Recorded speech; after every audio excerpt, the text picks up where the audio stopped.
yang diacu adalah Melayu Riau. Kemudian besok tanggal 28 Oktober kita bersama memperingati terbentuknya bahasa itu yang diutarakan oleh para pemuda ketika itu. Lalu kami Badan Pengembangan dan Pembinaan Bahasa yang selalu kita singkat menjadi Badan Bahasa akan mengadakan peringatan itu dilakukan 5 tahun sekali. Jadi kami mengadakan Kongres Bahasa Indonesia ke-10. Sekarang ini tingkatannya ke-10, jadi 5 kali 10. Sekarang ini yang ke-10 akan diadakan di Hotel Grand Sahid. Di situ akan dibicarakan tentang bahasa Indonesia yang berkembang di masyarakat, lalu bagaimana meningkatkan bahasa Indonesia yang sekarang ini ada menjadi semacam bahasa internasional, jadi memasuki ranah dunia internasional. Peserta yang akan hadir di dalam kongres tersebut sekitar 1.000, terdiri dari perwakilan dari seluruh wilayah Indonesia dan juga ada tamu-tamu dari negara lain. Lalu mungkin saya diingatkan apa yang akan kita diskusikan kali ini. Saya memberikan informasi tentang Badan Bahasa ini. Badan Pengembangan dan Pembinaan Bahasa ini mempunyai perwakilan di 30 wilayah provinsi. Jadi di setiap provinsi kami mempunyai kantor yang menangani tentang bahasa Indonesia, bahasa asing yang ada di wilayah provinsi tersebut, kemudian bahasa daerah yang ada di wilayah mereka. Jadi bahasa Indonesia diteliti, dikembangkan, demikian juga dengan bahasa daerah yang terdapat di wilayah masing-masing provinsi tersebut. Tidak hanya terbatas bahasa Indonesia, kami juga meneliti, merekam, lalu mengembangkan sastra Indonesia, sastra daerah, dan juga didukung dengan sastra asing berupa terjemahan-terjemahan ke dalam bahasa Indonesia. Kedudukan Badan Pengembangan dan Pembinaan Bahasa ini diperkuat oleh Undang-Undang Kebahasaan nomor tahun 2009 tentang bahasa, lambang negara dan bendera. Jadi di situ dikatakan bahwa seluruh kegiatan komunikasi yang dilakukan oleh masyarakat Indonesia wajib menggunakan bahasa Indonesia di wilayah negara Republik Indonesia. Ini yang dapat saya sampaikan. Jadi nanti mungkin akan terpancing dengan pertanyaan-pertanyaan yang akan dilontarkan oleh saudara-saudara mengenai bahasa Indonesia itu sendiri ataupun Badan Bahasa atau Badan Pengembangan dan Pembinaan Bahasa yang berada di bawah Kementerian Pendidikan dan Kebudayaan. Saya persilahkan melalui Mbak Elvira. Iya, dari teman-teman yang hadir di sini mungkin ada yang mau ditanyakan masalah bagaimana sih tanggapan dari Pusat Bahasa sendiri tentang pikinisasi. Kemudian mungkin ada teman-teman pernah dengar masalah kamus gaul itu adalah bahasa yang digunakan untuk anak-anak muda sekarang dalam berkomunikasi. Nah, sebenarnya ini menyalahi kaidah apa enggak? Nah, dari sini mungkin ada yang mau bertanya. Mumpung ada Bu Murni ya di sini ya. Oke, dipersilakan untuk kedua penanya terlebih dahulu. Silakan. Iya.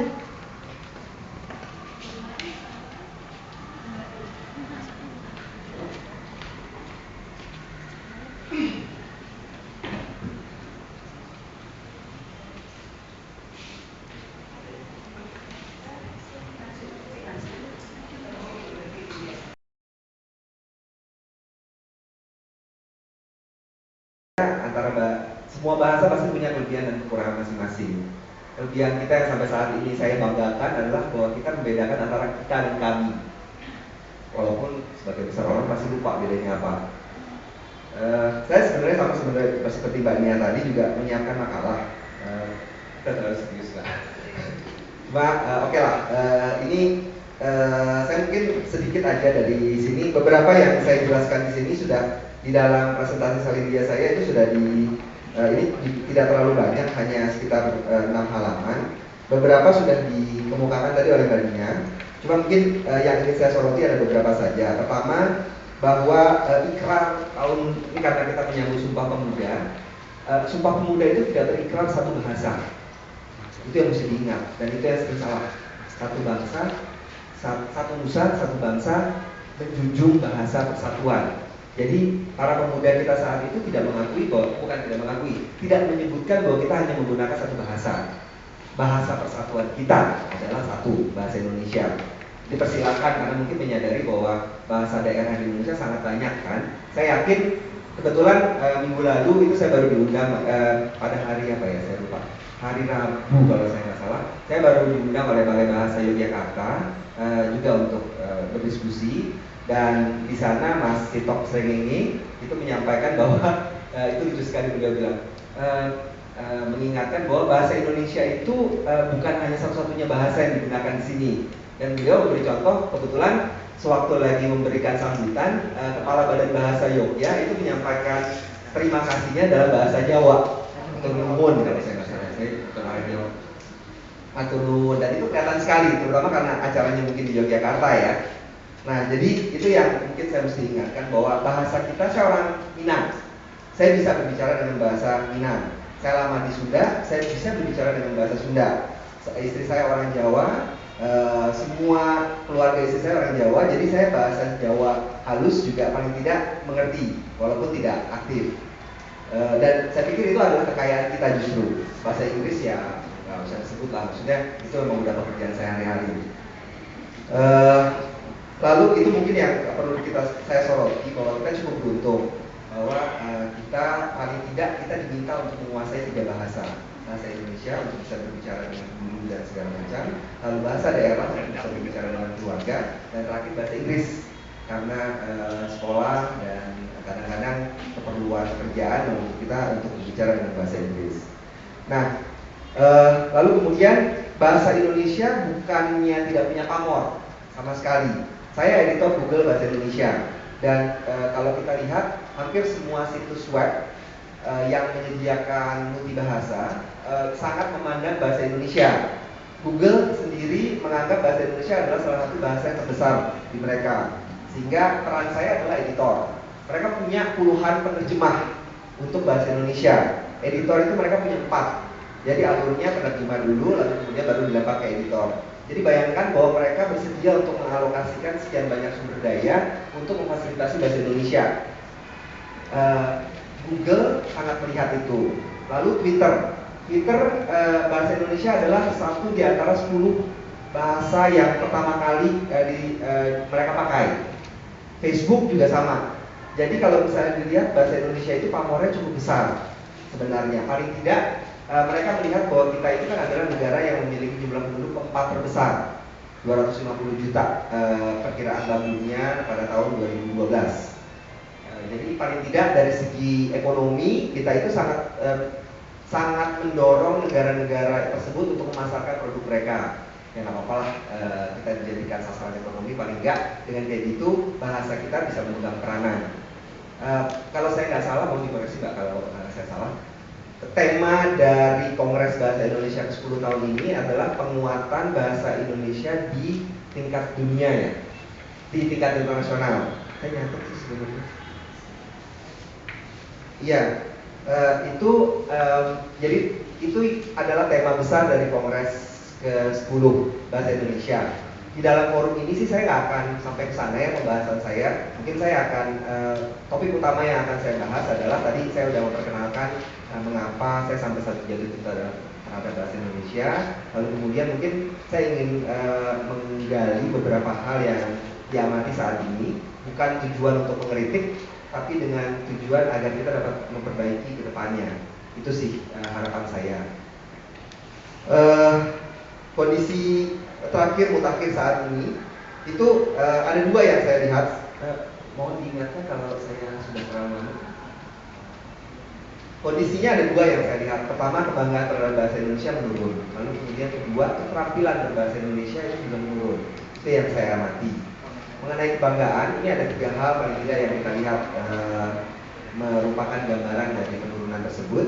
Yang pertama adalah semakin kesini itu semakin sering orang menyisipkan istilah bahasa asing yang sebenarnya punya padanannya dalam bahasa Indonesia. Paling jelas itu di kantor saya. Di kantor saya itu sangat lazim terdengar, Pak, schedule meetingnya di cancel ya. Dan itu diucapkan dengan sangat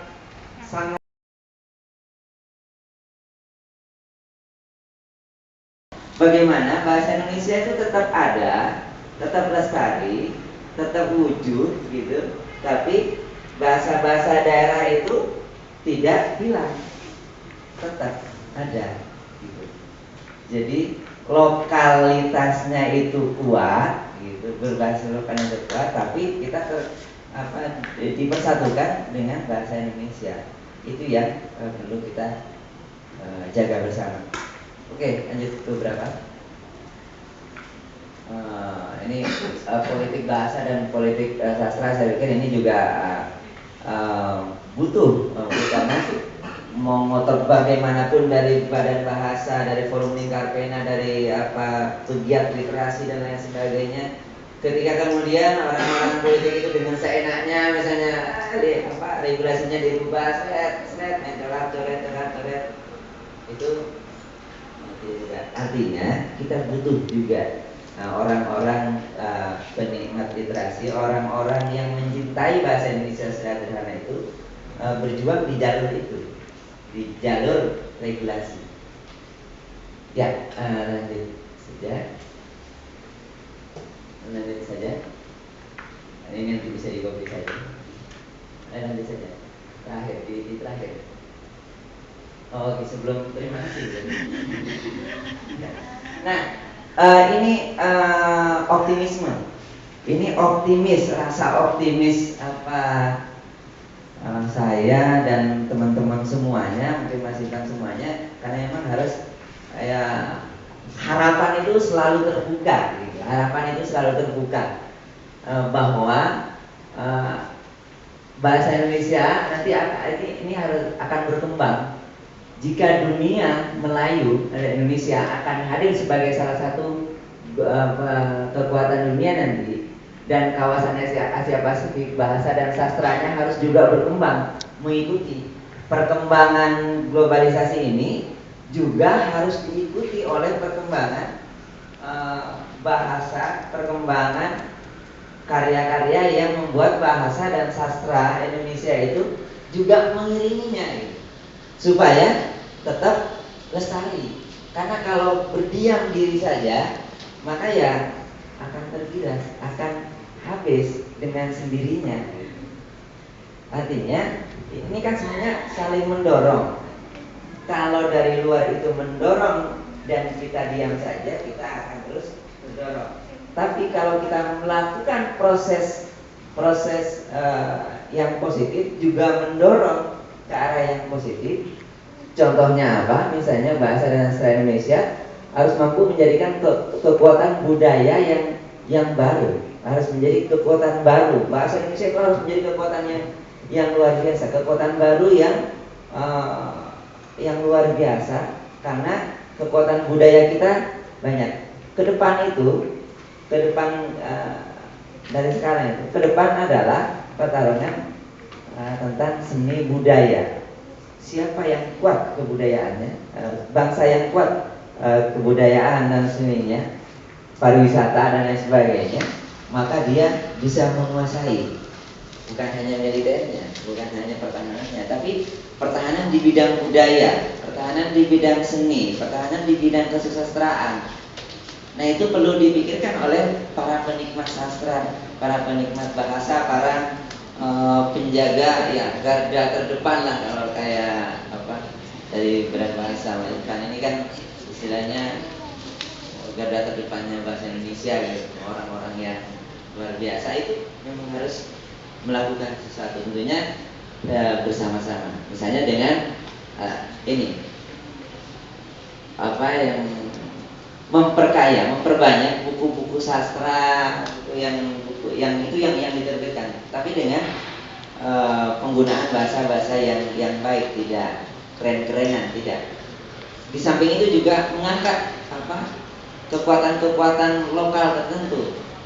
Kalau di Indonesia ini ada 34 provinsi, masing-masing provinsi itu diangkat kekuatan-kekuatan lokal tiap provinsinya dengan dalam sebuah buku, dalam sebuah film nanti dan sebagainya, dengan bahasa Indonesia yang ngerti gitu ya, yang renyah, yang enak gitu dan sebagainya, maka itu akan menjadi kekuatan yang tersendiri. Saya rasa itu yang harus kita lakukan bersama-sama tentunya. Terima kasih.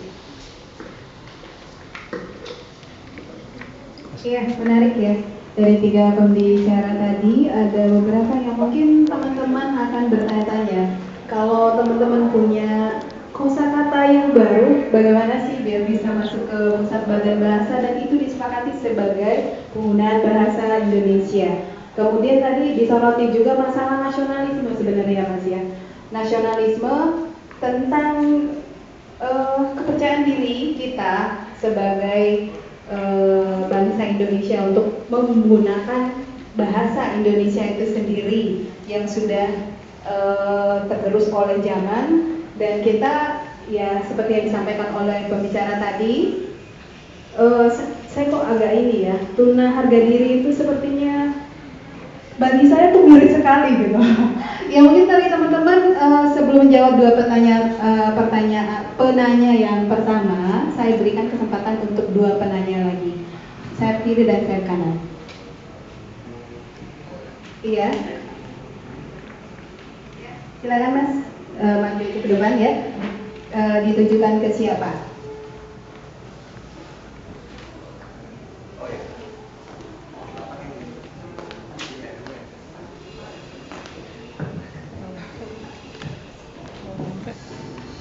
Nyampe ya?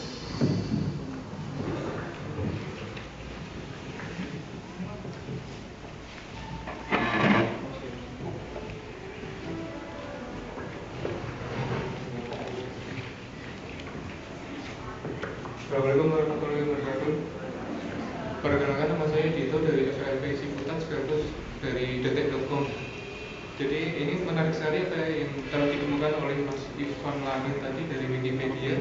Saya ingin menanyakan sekaligus juga mungkin mengusulkan. Jadi bagaimana kalau mungkin dari pihak Wikipedia itu membuat suatu semacam permainan atau perlombaan, bagaimana seni memarketingkan atau seni memasarkan bahasa Indonesia.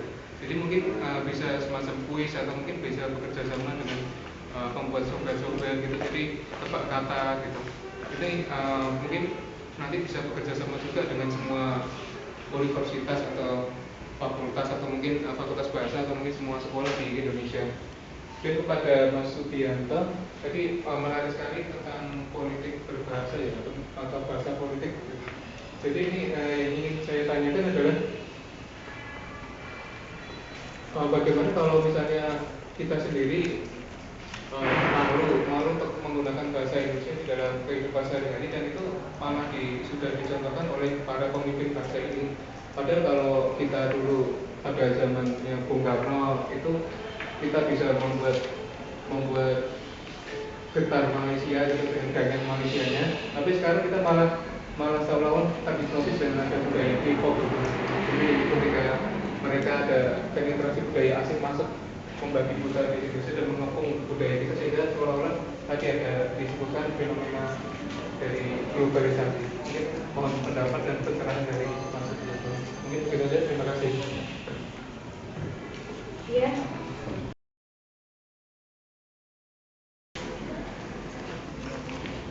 Assalamualaikum warahmatullahi wabarakatuh.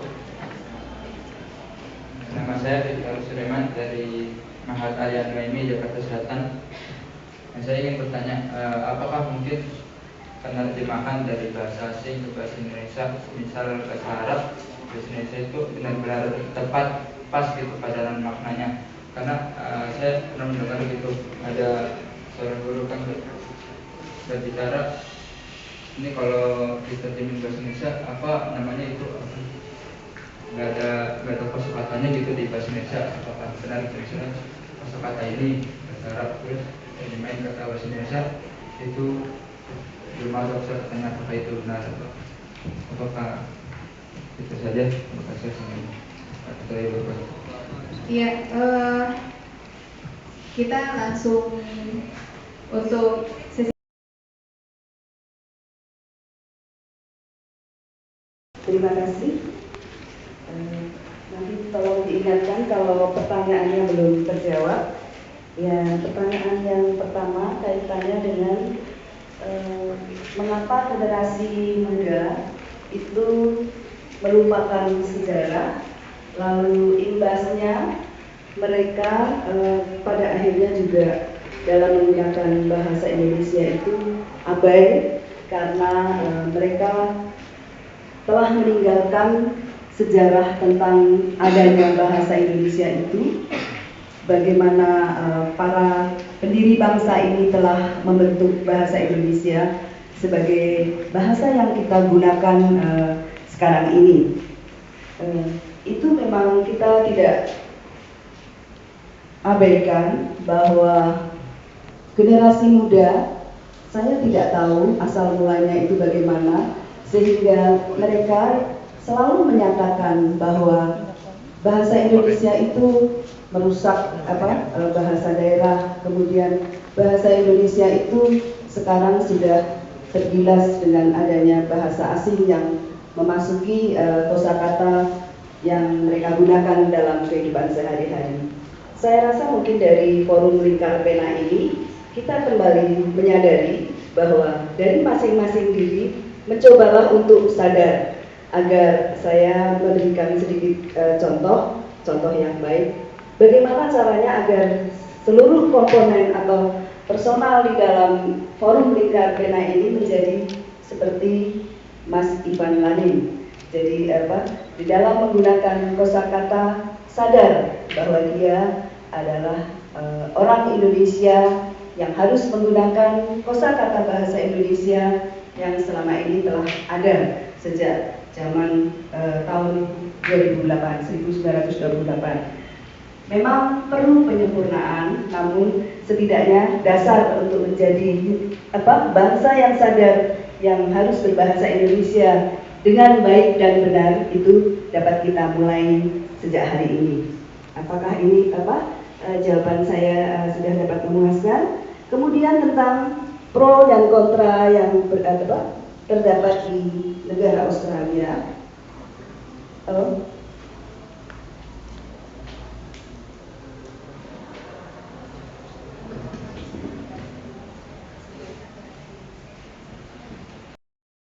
Bahasa Indonesia di Australia.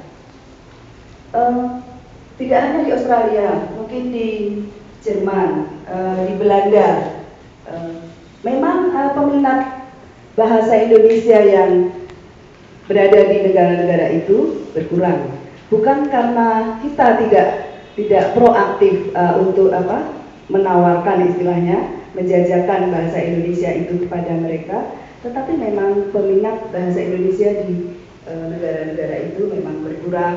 Lalu dari Badan Bahasa sendiri sebetulnya tetap melakukan semacam kursus-kursus bahasa Indonesia di negara-negara di luar negeri, antara lain yang kita lakukan melalui Pusat Pembinaan dan Pemasyarakatan di bawah bidang pengajaran.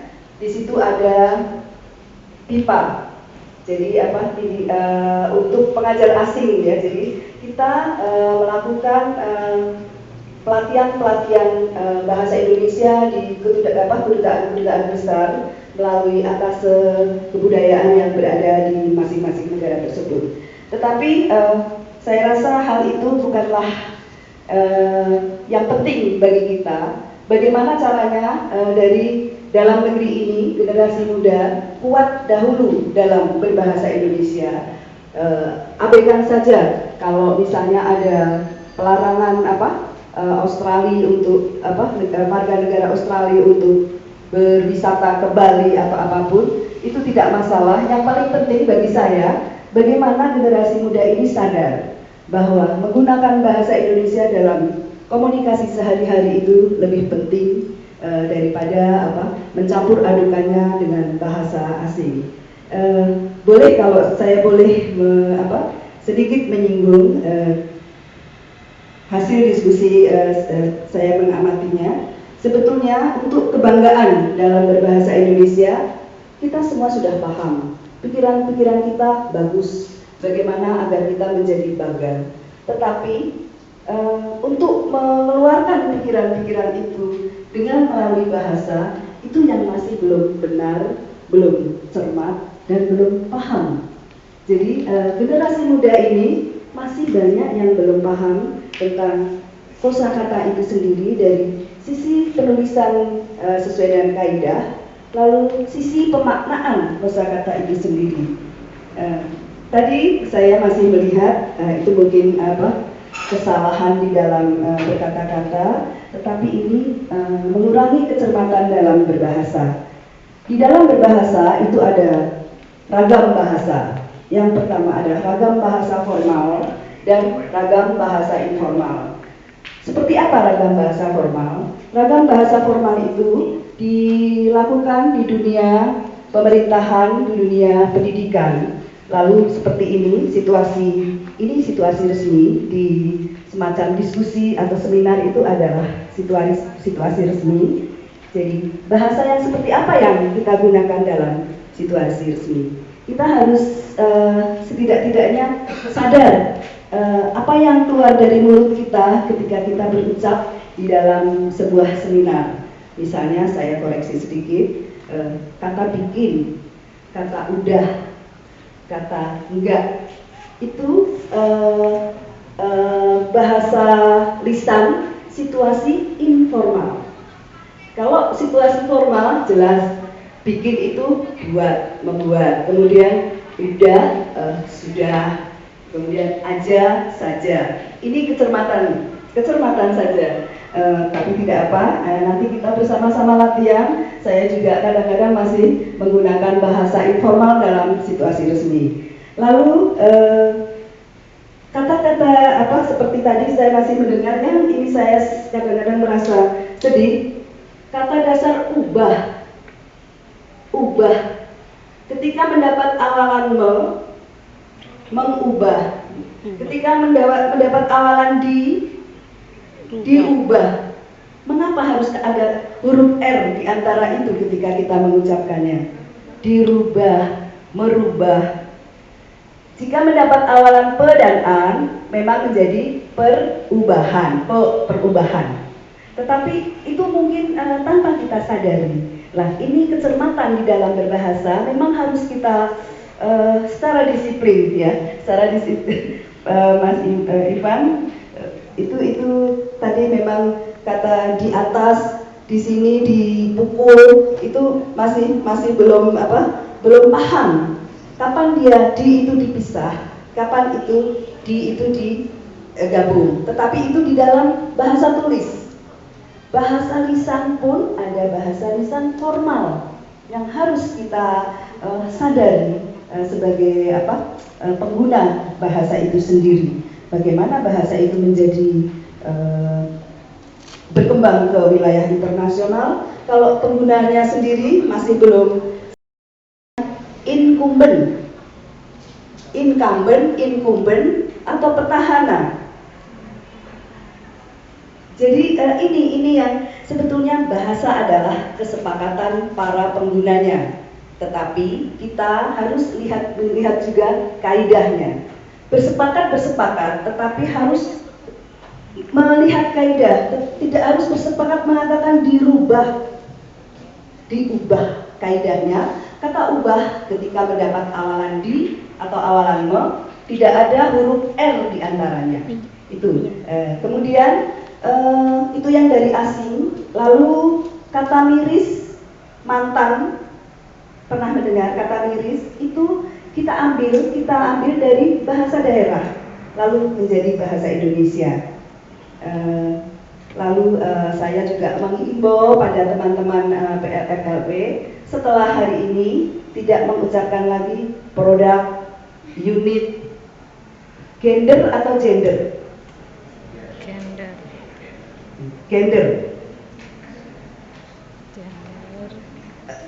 Itu kesepakatan kita. Kalau kita mau menyerap gender, GENDER, ucapkan gender, jangan gender. Tulisnya kalau mau menulis gender, misalnya ini kesepakatan, karena bahasa adalah kesepakatan, ya tulis gender, gender. Tapi kita harus melihat kaidahnya. Lalu tadi pasca, ayo pasca ya, bukan pasca. Manajemen. Ini kecermatan-kecermatan yang harus kita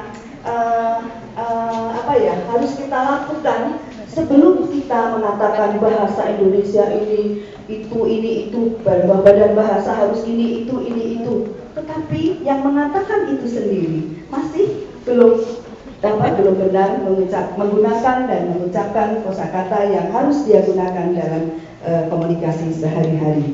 Lalu mungkin sekalian ya Ibu ini tentang bahasa lokal tergerus tadi ya, sebetulnya bahasa Indonesia tidak menggerus bahasa lokal. Bahasa Indonesia itu sebagai bahasa negara, bahasa nasional, bahasa persatuan tetap bukan membiarkan, tetap menghormati adanya bahasa daerah. Sebuah bahasa tidak dapat kita tahan-tahan untuk tidak punah. Suatu ketika mungkin bahasa Indonesia ini juga akan punah ketika penggunanya menggunakan bahasa campur aduk, bahasa gado-gado, bahasa Inggris yang tidak paham seluruhnya, lalu bahasa campur aduk, mungkin ada bahasa baru lagi bukan bahasa Indonesia. Mungkin saja itu akan terjadi. Tetapi punahnya suatu bahasa kita tidak dapat menahannya. Jadi memang adanya bahasa itu tetap hidup harus dengan kesadaran si pengguna bahasa itu untuk mengembangkannya paling tidak atau menggunakannya dalam komunikasi sehari-hari. Lalu kita memang harus awas adanya kemelayuan dan kemelanesiaan yang sekarang ini sedikit mengganggu adanya bahasa Indonesia atau sastra Indonesia yang ada di wilayah negara kita. Kita paham dari produk-produk budaya itu beberapa hasil budaya, hasil seni kita dianggap itu sebagai hasil produk budaya Melayu. Lalu kita juga harus waspada tentang wilayah-wilayah yang berada di Melanesia. Jadi memang pengguna bahasa Indonesia ini harus menyadari tadi ada kebanggaan, kebenaran dalam berbahasa, kemudian kecermatan, kemudian kepahaman akan bahasa Indonesia itu sendiri. Baik, itu yang sementara ini. Saya akan menjawab sekalian bahwa bahasa-bahasa daerah yang hampir punah atau sebelum punah itu.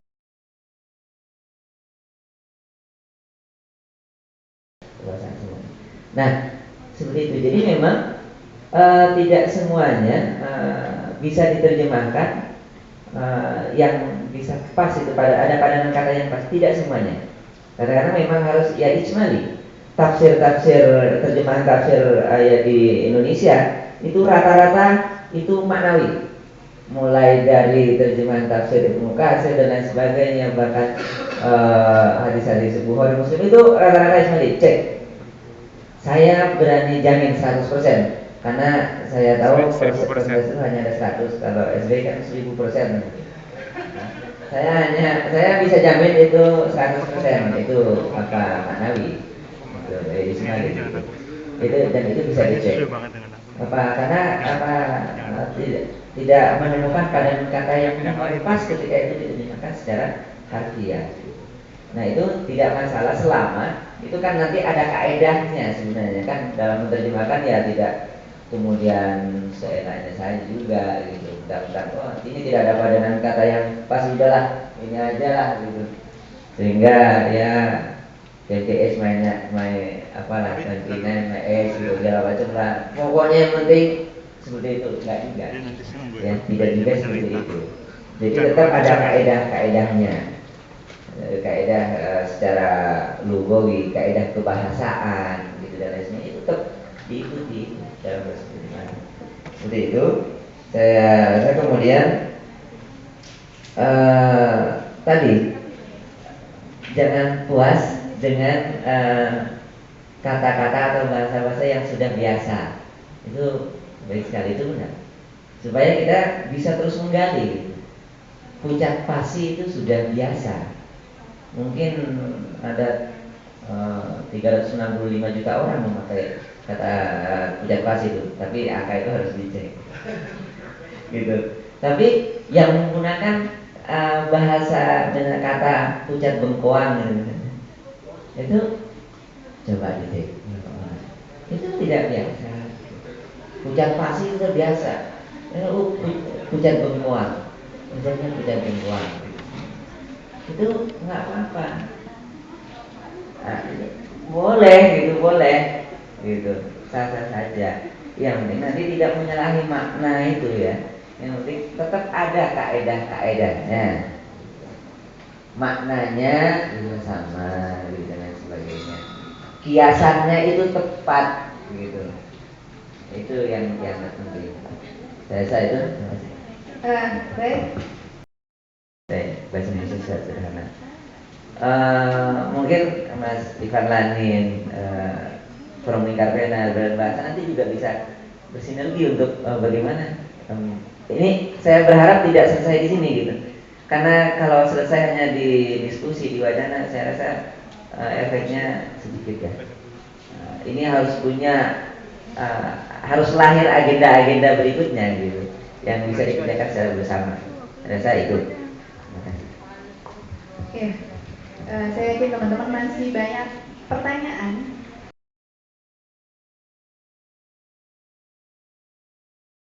Harus dijawab benar dua-duanya. Pertama, apa artinya? Dengan satu kata aja. Artinya hanya dengan satu kata. Jadi penerjemahan harfiah ya, bukan penerjemahan makna. Lalu yang kedua, siapa yang menciptakan kata tersebut?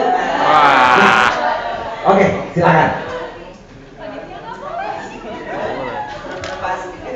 Bismillahirrahmanirrahim. Karena saya Jubaidi, kata sekarang ini maknanya. Sekarang sama itu berasal dari bahasa Sunda. Tapi ya kalau siapa kan itu kesepakatan gitu kan. Kembali lagi. Terima kasih. Gimana Mas? Ya. Jawabannya. Hadiahnya setengah. Bisa saya benarkan. Makna yang sebenarnya itu kata ini memang betul berasal dari bahasa Sunda, lalu dipopulerkan mulai tahun 1970-an oleh Renzi Ladu. Dan maknanya mutakhir, ya betul sekarang. Tren Kiwari gitu. Yang saat ini sedang terkini lah, kalau sekarang kan banyak dipakainya. Oke, dipersilakan. Hadiahnya mana? Saya udah ngasih pertanyaan, terus hadiahnya saya berutang lagi.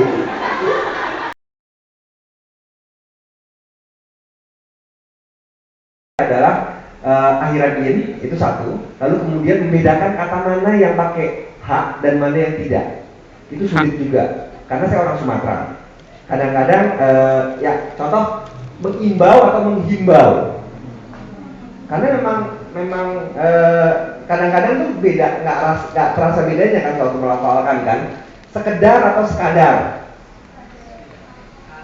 Sekadar. Kadar gula apa kedar gula? Kadar gula. Jadi kata dasarnya apa? Kadar kan, kata dasarnya, jadi sekadar. Risiko contohnya, manajemen risiko itu bidang saya. Ya memang kesalahan-kesalahan seperti ini itu bikin cemas, cuman juga itu saya yakin sekali bisa diperbaiki dengan asal kitanya berniat. Itu aja sih.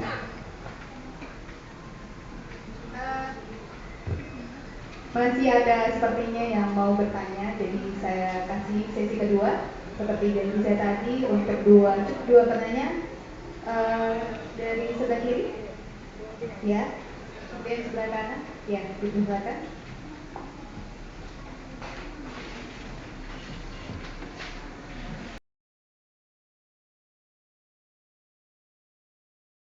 Untuk di sekolah, kenapa sastra itu sangat sedikit dipelajari?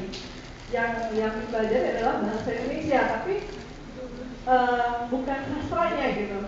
Apa yang membuat hal itu bisa terjadi?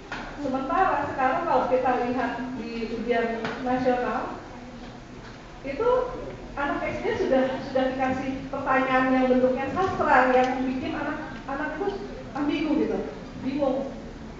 Jadi apa sih yang buat hal ini bisa terjadi, dan apa pula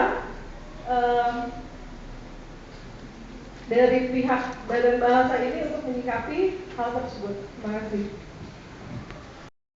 Tarik kembali yang sudah ada, misalnya adanya polemik memesona dengan mempesona, yang mana itu kadang-kadangnya kayaknya tidak bagus rasanya. Apakah mungkin kamus yang telah dikeluarkan oleh Badan Bahasa melakukan perevisian di mana kata itu dianulir? Seperti itu. Kemudian banyaknya masuk kata-kata dari bahasa daerah, atau itu upaya juga untuk melestarikan bahasa daerah itu sendiri sebagai bagian mempersatukan kita semua. Terima kasih.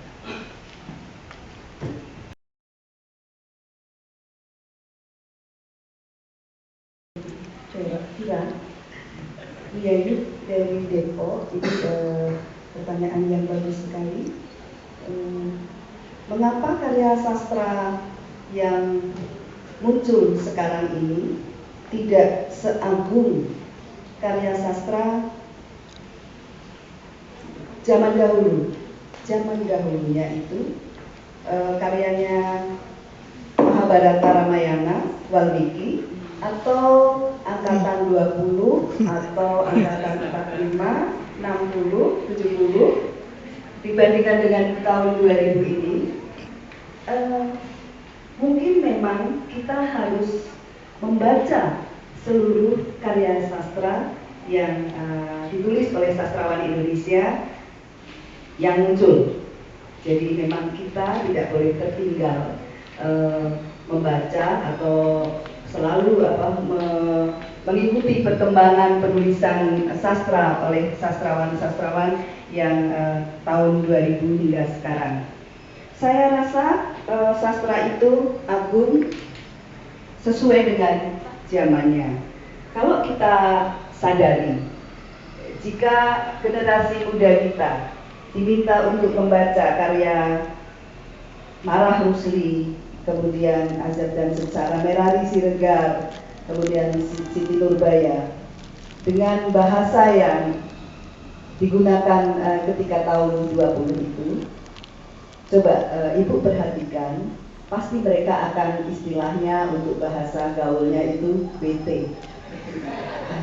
Serius ini, coba Ibu kembali membaca Merari Siregar, Azab dan Sengsara, Salah Pilih, Salah Aswan, lalu kemudian membaca karyanya Sindunata, Anak Bajang Menggiring Angin, lalu bandingkan dengan Okarus ini, Tarian Bumi, karyanya dengan judul Tarian Bumi, lalu karya Ahmad Tohari, Bekisar Merah, Ronggeng Dukuh Baru, Belantik, lalu kemudian kita baca Upacara, karya Kori Layong Rampan, kemudian kita baca karya Darman Munir, Bako, kemudian kita baca karya Pramudia Anantatur, itu saya masih yang kecil-kecil, tetapi itu sudah agung bagi saya.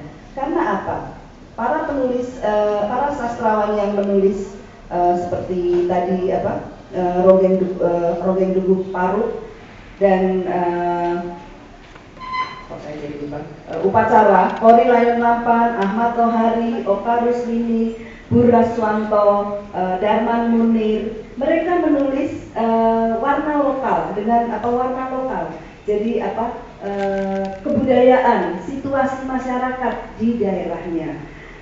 Kori Layong Lampan dalam Upacara menceritakan suku Dayak. Okarus Mini dalam Tarian Bumi atau Kenanga menceritakan bagaimana perempuan Bali menghadapi kehidupan, bagaimana sikap laki-laki Bali memperlakukan perempuannya. Kemudian Ahmad Tohari dalam Ronggeng Dukuh Baru, Bekisar Merah, lalu Belantik, dia menceritakan bagaimana petani kelapa, gula Jawa ketika mengambil nira, lalu bagaimana kehidupan di perbatasan daerah Jawa dan Jawa Barat. Jadi saya rasa tulisan-tulisan sastrawan, apalagi Pramudia Anantatur dengan 4 novelnya, tetralogi, ya, manusia bumi, lalu rumah-rumah kaca, jejak langkah, kemudian anak semua bangsa, lalu karya-karyanya yang lain, Pramudia Anantatur itu bagus sekali secara sastra. Kemudian memang agak menyimpang, ada beberapa orang yang mengatakan karya Ayu Utami Saman itu secara moral itu tidak bagus, tapi secara literer dari karya sastra dia menarik, dari sastra. Dan kita memang harus membaca seluruh karya sastra yang ditulis oleh sastrawan agar dapat membedakan ini karya sastra yang patut dibaca dan ini karya sastra yang tidak patut dibaca. Pada zaman tahun 60-an, karya Abdullah Harahap, adik-adik saudara-saudara bisa membacanya. Bagaimana dibandingkan dengan karya Umar Khayyam, karya Linus Suryadi Age. Jadi karya-karya sastra yang ada di Indonesia itu sangat menarik. Mungkin kalau itu kita tulis atau terjemahkan ke dalam bahasa asing, tidak kalah mungkin dengan karya Boris Pasternak dan yang lain-lain dari sisi kemanusiaan. Lalu dari Badan Bahasa